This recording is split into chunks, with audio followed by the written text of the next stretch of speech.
जिया और गोरिल्ला। चंदन वन में सभी जानवर बहुत मिलजुल कर रहते थे। वैसे तो उस जंगल में सभी प्रकार के जानवर थे, लेकिन वहाँ सबसे ज्यादा गोरिल्ला थे। इसलिए उस चंदन वन को गोरिल्ला वाला जंगल भी कहा जाता है। वैसे तो जंगल का राजा शेर होता है, लेकिन चंदन वन का राजा जग्गू गोरिल्ला था। एक दिन की बात है, जग्गू गोरिल्ला जंगल में सुबह सुबह इधर उधर घूम रहा था। तभी उसे रास्ते में पिंकू मोर दिखाई देता है। अरे पिंकू, आज इतनी सुबह सुबह कहाँ जा रहे हो? जग्गू राजा, मुझे अपने एक रिश्तेदार के घर जाना था, इसीलिए मैंने सोचा जल्दी चला जाऊं, फिर जल्दी आ जाऊंगा। क्योंकि दिन के समय में तो रास्ते में बहुत से शिकारी मिलते हैं। उस समय मेरा जंगल के बाहर जाना सही नहीं होगा। बिल्कुल ठीक कह रहे हो। अब बिल्कुल देर मत करो और जल्दी से जाओ, नहीं तो परेशानी होगी। जी जग्गू राजा। इतना कहकर पिंकू वहाँ से निकल जाता है। थोड़ी दूर पर जाते ही उसे किसी इंसानी बच्चे के रोने की आवाज सुनाई देती है। पिंकू इधर उधर देखता है, लेकिन उसे कोई नहीं दिखाई देता। फिर वह रोने की आवाज पर ध्यान देता है और थोड़ी दूर जाता है और देखता है एक इंसानी बच्ची वहाँ रो रही होती है। पिंकू उसे देखकर जोर जोर से चिल्लाने लगता है। पिंकू की आवाज सुनकर वहाँ चंदन वन के सभी जानवर इकट्ठे हो जाते हैं और सब उस इंसानी बच्ची को ध्यान से देखने लगते हैं। इतने सारे जानवरों को देखकर बच्ची रोना बंद कर देती है और थोड़ा सा मुस्कुराती है। कितनी सुंदर बच्ची है और हमें देखकर मुस्कुरा रही है। हाँ जग्गू राजा, लेकिन इसे इतना घने जंगल में कौन छोड़कर चला गया? मैं भी यही सोच रहा हूँ। इसके माता पिता को हमें ढूंढना होगा। इतने में शेरा कहता है, लेकिन जग्गू राजा, हम इसके माता पिता को कैसे ढूंढेंगे? हम तो जंगल से बाहर नहीं जा सकते और डर की वजह से हो सकता है इसके माता पिता यहाँ ना आए। हाँ, हो सकता है, लेकिन हम इसे यहाँ नहीं रख सकते शेरा। ये काम करते हैं, जंगल के चारों तरफ जंगल के सभी जानवर पहरा दे। हो सकता है कोई इस बच्ची को ढूंढने आए। जी जग्गू राजा, आप बिल्कुल सही कह रहे हैं। ठीक है, फिर सब जाइए और पहरा दीजिए। हमें जल्दी से जल्दी इस बच्ची के माता पिता को इससे मिलवाना है।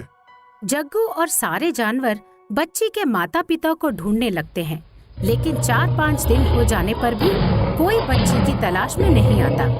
सब उम्मीद खो देते हैं कि बच्ची को लेने अब कोई आएगा। जग्गू राजा, मुझे लग रहा है अब इसे लेने कोई नहीं आएगा। हाँ, मुझे भी ऐसा ही लग रहा है। आज से ये हमारे जंगल की बेटी है। जग्गू की बात सुनकर सब बहुत खुश हो जाते हैं, क्योंकि बच्ची बहुत ही हंसमुख और प्यारी होती है। तो राजकुमारी का कुछ नाम तो रखिए जग्गू राजा। इसका नाम आज से जिया है। इसे सब जिया कहकर पुकारेंगे। हाँ जग्गू राजा, बहुत अच्छा नाम है। हम सबकी राजकुमारी जिया। अब जंगल के सभी जानवर जिया को बहुत प्यार देते हैं, उसका ध्यान रखते हैं। ऐसे 6 महीने निकल जाते हैं और एक दिन शेरा जंगल के बाहर ही टहल रहा होता है। तभी उसे कुछ लोगों की आवाज सुनाई देती है। कुछ लोग आपस में जिया के बारे में बात कर रहे होते हैं, जिसे सुनकर शेरा थोड़ा घबरा जाता है। क्या यह सच हो सकता है? इतनी सी बच्ची ऐसा कुछ कर सकती है? लेकिन मुझे यह बात जग्गू राजा को बताना होगी। शेरा भागता हुआ जग्गू राजा के पास जाता है। क्या हुआ शेरा, इतना परेशान क्यों हो? मुझे जिया के बारे में आपसे कुछ बात करना है, अकेले में। जग्गू सबको वहाँ से जाने के लिए कह देता है और शेरा को कहता है, हाँ शेरा, अब बोलो। अपनी जिया की जान को खतरा है और एक और बहुत खास बात है जो मैं आपको ऐसे नहीं बता सकता। कोई सुन लेगा तो कैसे बताओगे? शेरा एक पतली सी लकड़ी लेता है और उससे मिट्टी पर कुछ लिख देता है, जिसे देखकर जग्गू कहता है, ये कैसे हो सकता है? शेरा जल्दी से मिट्टी पर लिखा अपने पंजे से मिटा देता है और कहता है, मुझे भी विश्वास नहीं हुआ था। ये काम करते हैं, हम जिया के पास चलते हैं। हाँ। जग्गू और शेरा जिया के पास जाते हैं।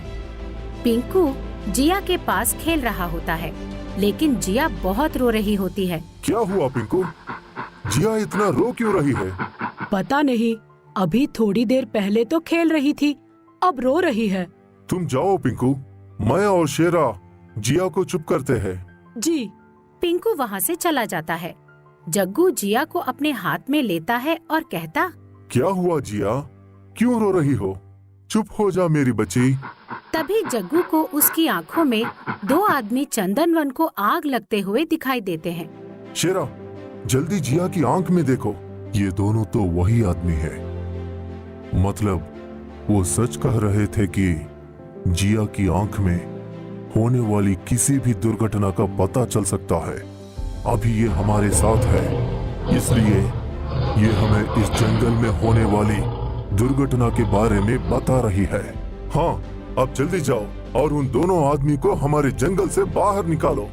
शेरा बाकी के और शेरों और कुछ खूंखार और बड़े जानवरों को लेकर जाता है और उन दोनों आदमी को वहाँ से भगा देता है। जैसे ही वो दोनों वहाँ से भाग जाते हैं, जिया खिलखिलाकर हंसने लगती है। अरे, इसको क्या हुआ? क्या हुआ जिया को? अभी तो कैसे रो रही थी, अब अचानक कितना हंस रही है। जिया की ऐसी हंसी देखकर सबको हंसी आ जाती है। अब थोड़े दिनों में जिया बड़ी हो जाती है और सबके साथ जंगल में ही रहती है। उसे सब राजकुमारी की तरह ही रखते हैं।